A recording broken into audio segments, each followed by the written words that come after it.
Olá, hoje a gente vai mergulhar de cabeça numa das mentes mais brilhantes e, olha, também mais confusas do século XX, Jacques Lacan. Essa pergunta aí, ela basicamente perseguiu o Lacan durante toda a carreira dele. E, sinceramente, é uma polêmica que existe até hoje. Afinal, ele era o quê? Um gênio ou um grande charlatão? É isso que a gente vai tentar desvendar. E, para começar a entender a polêmica, tá aí um bom exemplo. Ele era famoso por soltar umas frases de efeito assim super provocadoras que já de cara colocavam ele no centro de qualquer discussão. Mas vamos lá. Para a gente entender as ideias, primeiro a gente precisa conhecer a pessoa, né?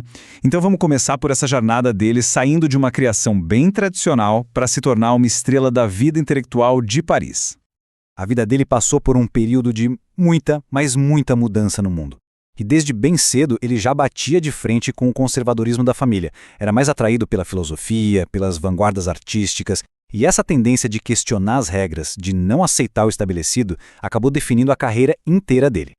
E o curioso é que o Lacan não se via como alguém que estava criando algo novo, sabe?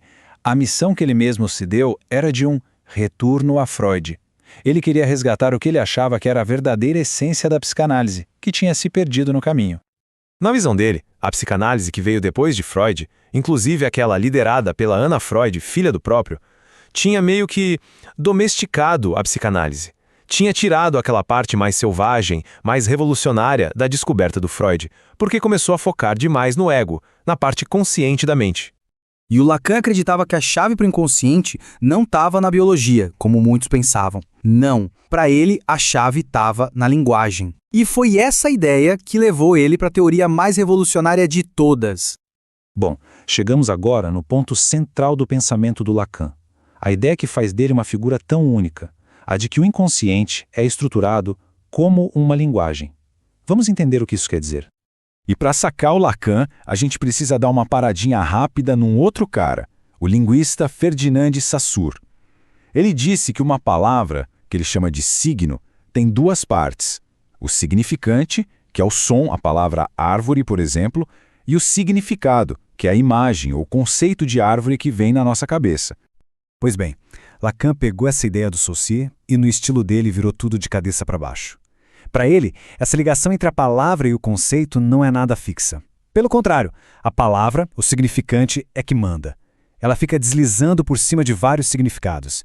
E o sentido final, bom, ele nunca está totalmente preso, nunca está garantido. E essa frase famosa dele resume bem a ideia.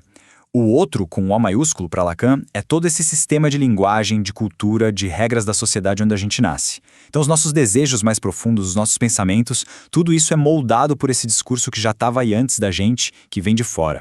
Certo, então se a gente é formado pela linguagem desse outro, como é que surge a nossa sensação de ser um eu? Para explicar isso, Lacan usa um dos seus conceitos mais conhecidos, o estágio do espelho. O que ele diz é o seguinte: o nosso senso de identidade nasce quando a gente se identifica com uma imagem que vem de fora. Um bebê se vê no espelho ou no olhar da mãe, e pela primeira vez se vê como um todo, não só um amontoado de sensações. É uma ideia bem radical, né? Porque significa que desde o comecinho, o nosso eu é, na verdade, algo que veio de fora, algo alheio a nós. E claro, uma ideia tão radical sobre como o eu é formado ia levar a uma prática clínica igualmente radical. E é aqui que a gente volta para aquela pergunta inicial. Será que as teorias geniais dele justificavam os métodos tão, mas tão controversos? E na prática, ele era radical mesmo. Esquece a sessão padrão de 50 minutos. As dele podiam durar poucos instantes. Ele brigou feio com todo o establishment psicanalítico da época, o que resultou na expulsão dele da Associação Internacional, proibindo ele de formar novos analistas. Mas atenção, para Lacan, nada disso era por acaso. Cada uma dessas práticas polêmicas estava amarrada nas teorias dele.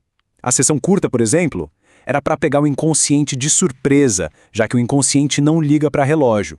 E a escrita super difícil era uma tentativa de imitar com palavras a própria complexidade da nossa mente. No fim das contas, seja ele um gênio ou um charlatão, uma coisa é certa: o legado de Lacan é gigante. Ele forçou todo mundo a encarar uma questão que é fundamental. De que forma as palavras que a gente usa e que a gente ouve constroem quem a gente é? E, sinceramente, no mundo lotado de imagens, discursos e redes sociais, talvez essa pergunta seja mais importante hoje do que jamais foi.